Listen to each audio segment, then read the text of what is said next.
I have to admit, I'm feeling a little bit guilty about how excited I was towards the end of the last episode, because I am so conflicted. We expected this team to be pretty terrible. You know, maybe not the worst in the NHL, but we certainly, or at least I certainly didn't expect to make the playoffs, especially after the trade deadline, you know, getting rid of Kronwall and Zetterberg. But we're here.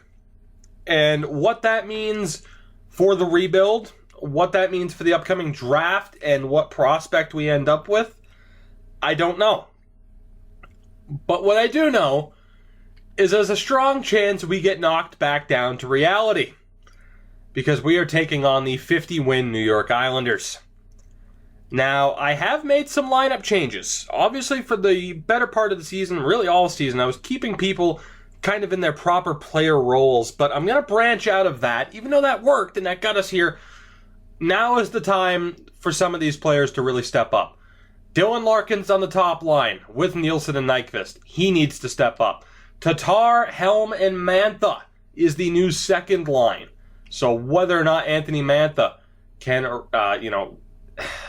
really make an impact here, for lack of a better term, he needs to be the impact player that we hope he is throughout this entire series. Abdelkader now down with Athanasiou and Faxa. Defensively, Oulet and Spencer, who is an 85. Let me repeat that. An 85. He started as a 78. We called him up because Tom Gilbert was injured. He took his spot immediately.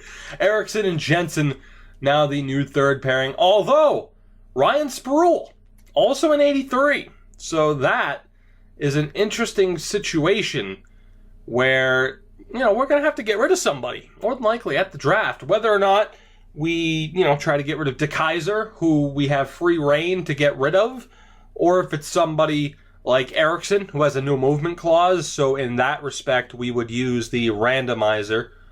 I'm not sure yet. We'll find out. I'm not too concerned.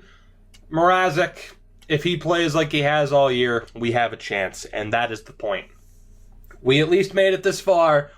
Would we have preferred a top 5 pick, a top 3 pick, maybe even the first overall pick? Yeah, we probably would have. But that's not how it went. And now we need to focus on the task at hand as we look at the Islanders 91, 95, and 89. The Vezina winner is most likely between the pipes for them, as we looked at Thomas Grice's stats at the end of the last episode. He's a beast. He's an animal. We'll see if we can solve him. So here we go. Top line, Andrew Ladd, John Tavares, and Anders Lee. And we'll take a look at the stats in a minute. Second line, Bailey, Nelson, and Jason Chimera. On the third line, over Radim Verbata. Okay.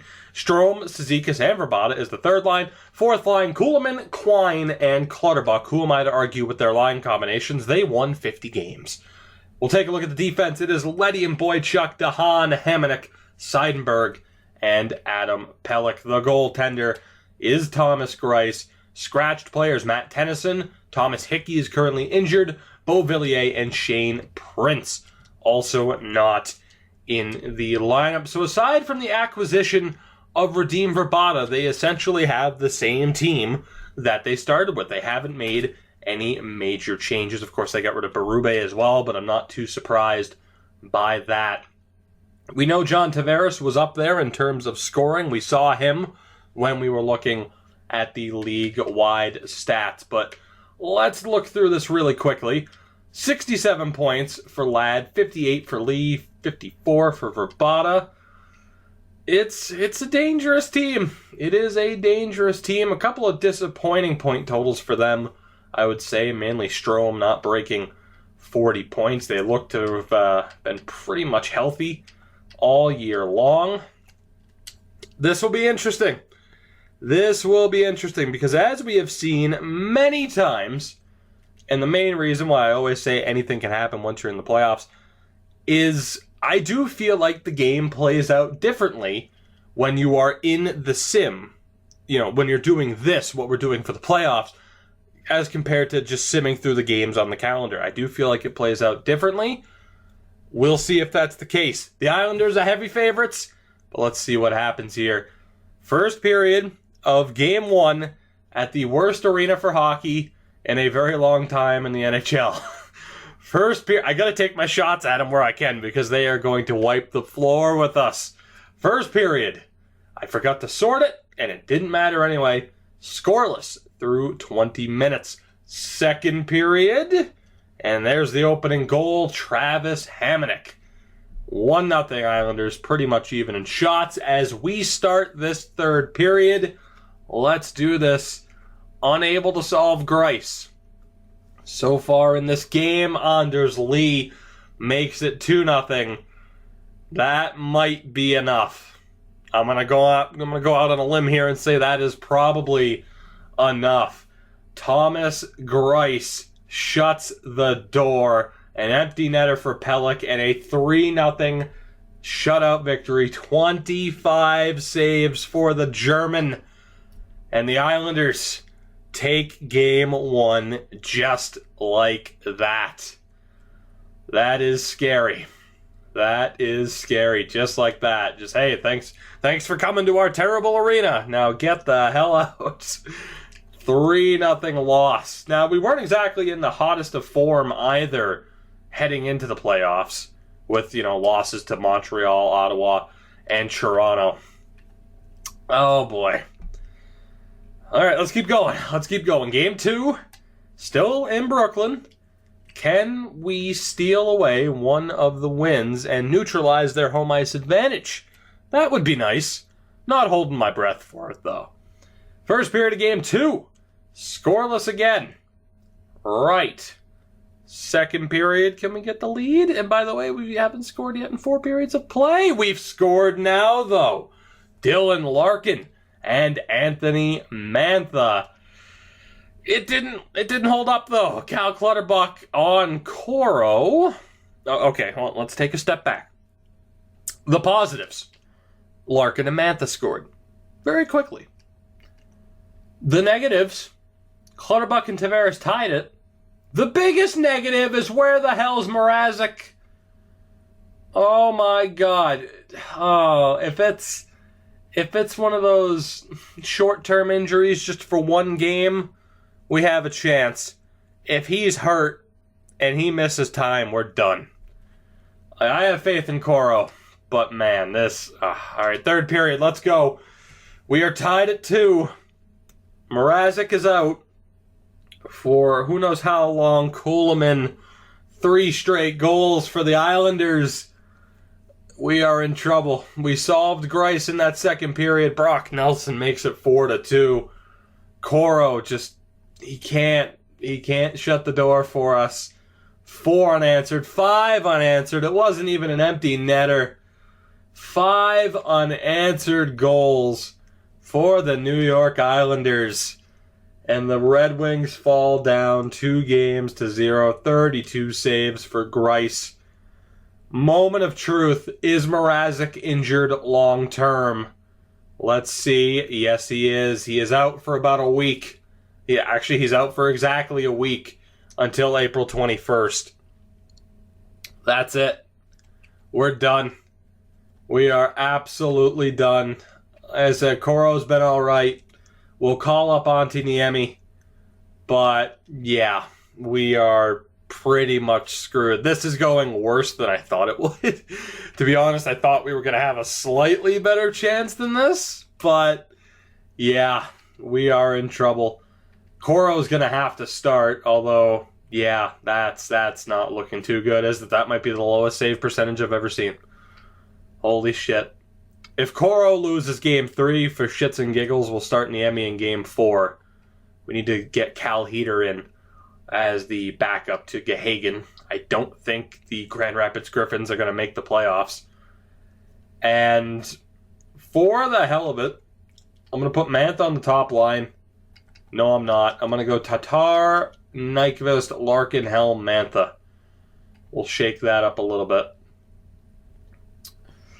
Does that look good? Does that look good? I'd say it does. Only other thing I could do... Shit. How's Helm done so far? He hasn't. he hasn't done anything. So we're going to go Applicator, Larkin, Mantha. And then we'll have Helm with Athanasiou and Faxa. How's that looking? Actually, how's Faxa done?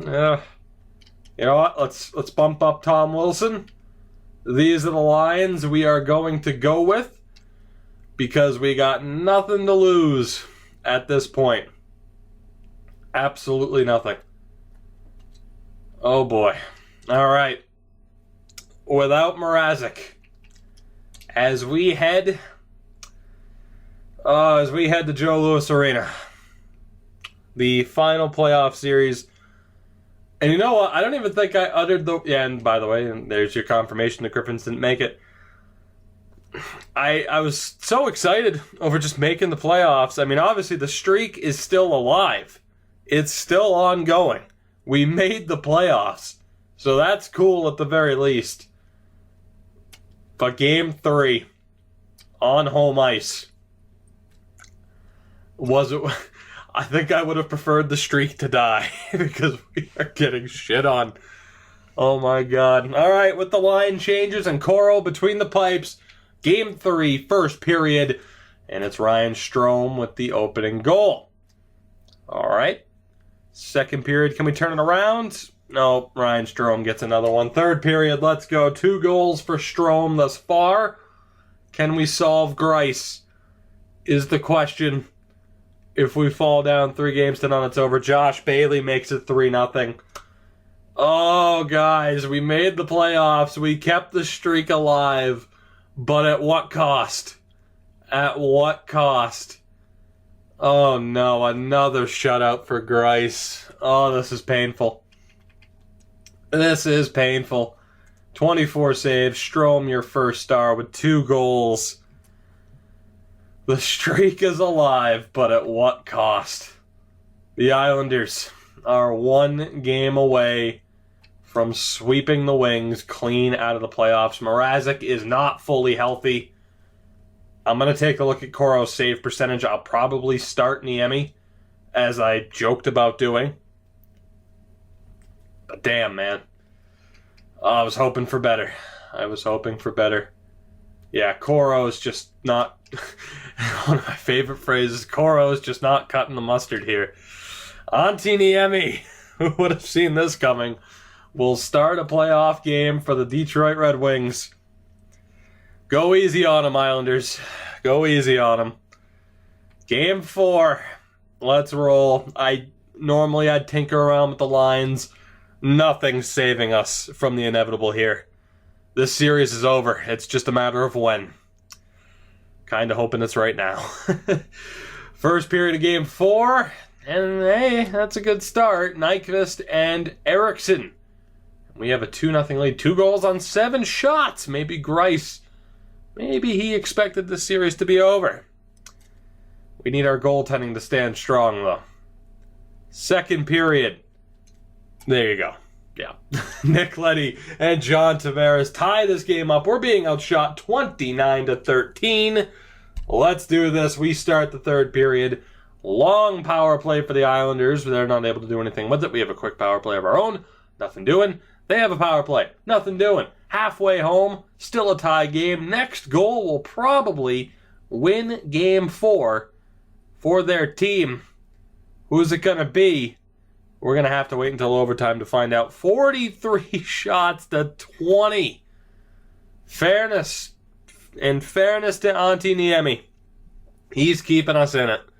He is keeping us in it. So I give him all the credit in the world, and I hope we are able to trade him for a 7th instead of having to buy out his contract. Let's see here. Let's see. Overtime. Can we win a playoff game? Or will we be swept? Oh boy. Overtime. And the dream is still alive. It's on life support, but it's still alive. Radek Faksa, 25 seconds into overtime. Thomas Greiss just slipped up a little bit. And that was enough. Niemi, 41 saves. Unbelievable performance for him. And the Red Wings. The Red Wings have won a playoff game. How do you like that? All right, well, maybe. Now, normally my argument would be, well, we won, so why change anything? But, I don't know. Well, then again, I mean, why was the fourth line out there to start? That is kind of weird. But let's just take a look. Oof, that third line. Oh, boy. Everybody's looking a little bit rough here. Okay. I don't know what line combinations can save us here. Let's go with Larkin, Tatar, Nyquist, Abdelkader, Nielsen, Mantha, Athanasiou. We'll go Helm, Faxa. Let's put, what's the best face-offs? Darren Helm does by far. You know what? We'll go with that. We will go with that. Why not? And then defensively, that third pairing is getting ripped apart.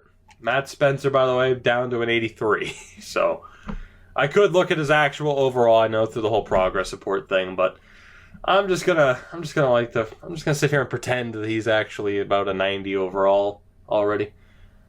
The question is, do I call up Sproul for a game here?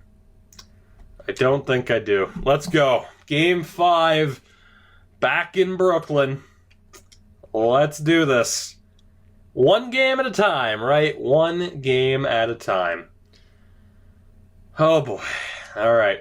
Here we go. First period of game 1 of game 5. First period of game 5. Ones and fives. Numbers. That was a TV show once. I never watched it. Second period. Hey, that's not great, is it? Anders Lee and John Tavares score 2 very quick goals. Darren Helm gets a goal back a minute and 37 seconds later. But we are trailing. It is 2-1 in favor of the Islanders as we start this third period. It is now 3-1. Did I say 2-1 before? It's definitely 3-1 now.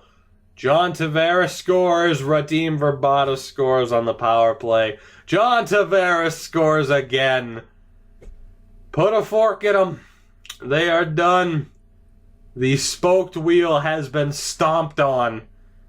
And just, god damn. Oh my god. I said take it easy on us. Holy shit. You think they took offense to losing game 4? Holy shit. God. I can't even think of an analogy for this. Like, my god.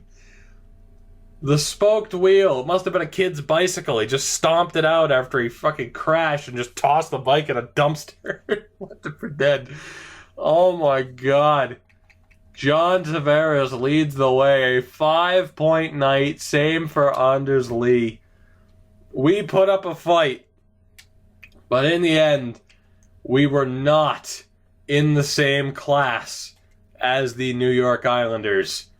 That is for damn sure. And losing Mrazek certainly didn't help. As we'll get a look at the playoff stats before simming the rest of the way. That's a problem. 3 points in 5 games.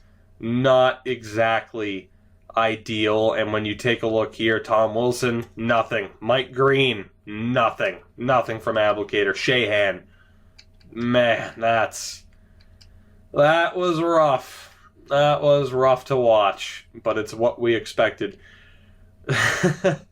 As you get a look at the games played, of course, appearances factor in an even 900 save percentage for Niemi, 931 for Mrazek, 862 for Jared Coro. Ouch. Just ouch. Grice finished with a 954. Holy shit. And as you look at the scoring, 10 points in 5 games for John Tavares. Yep, that's about right, isn't it? So in the end, you have to wonder how much it was worth actually keeping the streak alive. Because at the end of the day, we just got absolutely shit on. We won a playoff game, so that's cool. But Grand Rapids didn't make the playoffs. We made the playoffs and got dispatched very, very early, which is a shame. because obviously it would have been nice to actually succeed. The Islanders still listed as the favorite. The Blues beat Colorado in 7, Chicago over Minnie in 6, LA swept Calgary, Edmonton over Arizona in 5. So again, Chicago and St. Louis, they can't escape each other. In the East, Washington sweeps Pittsburgh. We are guaranteed a new champion. Florida beat Buffalo in 5. And the Rangers beat Tampa in 6. Poor Nicholas Kronwall. He was destined for a first-round exit no matter what. Damn. Damn. So let's go ahead and sim the rest of this postseason. Of course, we'll take a look at the awards, see whoever wins either cup. And then we get to move on into our first off-season with the Red Wings, where, of course, even more changes will take place. Again, the extent of them, how many people move, I'm not sure. We will have to find out. But I imagine we will be looking at making quite a few changes for this team. We are most likely going to miss out on some really high-end prospects. The dream of a Velarde, a Liljegren, that's kind of out the door. But we still have a strong chance of getting a very strong prospect. And, it's a start for this team. It is a start. Obviously with the trades, Faxa, Spencer, you look at some of the other prospects we have in the CHL, this team still needs a lot of work. And obviously the odds of making the playoffs were slim. We ended up, last day of the season making it in, and there you have it. The St. Louis Blues have won the Stanley Cup. The Marlies win the Calder. The St. Louis Blues have finally won a cup. Who needs Kevin Shattenkirk? Apparently, by the way, we're kind of used to seeing that banner in terms of my series. But damn, let's take a look actually first at the bracket, the player stats, and then the awards. So St. Louis beat Chicago in 6. Edmonton swept LA, and then St. Louis beat Edmonton in 6. The Capitals make it to the third round, beating the Islanders in 6. The Rangers beat the Panthers in 7. The Caps make it to the final. They beat the Rangers in 6 and then lose in the final in 7 games to the Blues. Poor Ovi. Oh, no. Poor Zetterberg. What am I saying? Poor Ovi. Holy shit. With Shattenkirk, Zetterberg, the Caps fall 1 game short.